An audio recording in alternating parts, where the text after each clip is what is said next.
You ever get that feeling when you look at your savings account? You know, the number's going up, which is great, but somehow it feels like you're actually falling behind? It's a really frustrating feeling. And guess what? There's a very real reason for it. So today, we're going to get to the bottom of what's really going on. I mean, this is the big question, right?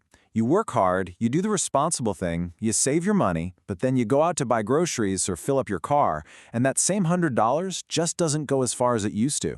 It feels like it's shrinking. So what's happening here? Well, the first thing to know is you are not imagining it.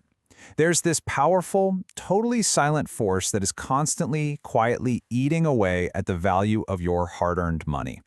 It works in the background, and we're just going to call it what it feels like, an invisible tax. Okay, it's time to put a name to this thing. This invisible tax is what economists call inflation. And someone once described it in a way that really stuck with me. They said it steals your life force. That sounds dramatic, but let's break down why that's actually kind of true. Think about it. Your money isn't just a number in an app, right? It represents your time, your energy, your effort. It's literally the life force you traded to earn it. So when that money loses its value, it's like a little piece of the time you spent working is just taken away, and you never even get a tax bill for it. So how does this happen? How does this theft, for lack of a better word, actually work? Well, it's not some kind of dark magic. It's a pretty straightforward economic process that all comes down to one key idea: purchasing power. Purchasing power is everything here. It's the real-world muscle of your money. It's not about the number 100 printed on the bill. It's about what that bill can actually get you. A dollar is only as valuable as the stuff it can buy. So when prices for everything go up, the purchasing power of that same dollar goes down. And here's how that happens. It's a chain reaction. First, more money is created and enters the system. So the total supply of money out there gets bigger. Think of it like a big pitcher of orange juice. Now imagine someone keeps pouring water into it. The total amount of liquid grows, but the juice itself gets weaker, right? It gets diluted. Well, that's exactly what happens to your money. Each individual dollar becomes a little less potent, a little less valuable. Your purchasing power gets diluted. But here's the thing. This dilution process, it doesn't affect everybody in the same way. Nope. There's a very specific group of people who get hit the hardest, and this creates what we call the saver's dilemma. And here it is. The people who are most vulnerable to this invisible tax are the ones doing exactly what we've all been taught is the responsible thing to do: saving money.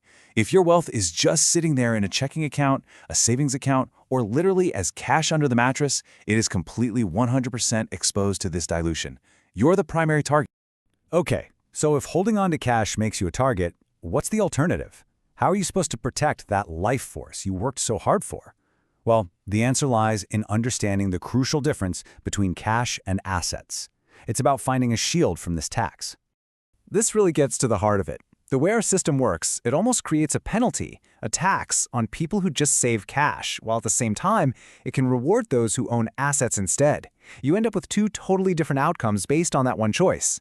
Let's break this down. On one side, you've got cash. It's sitting right in the path of inflation, like a sandcastle waiting for the tide.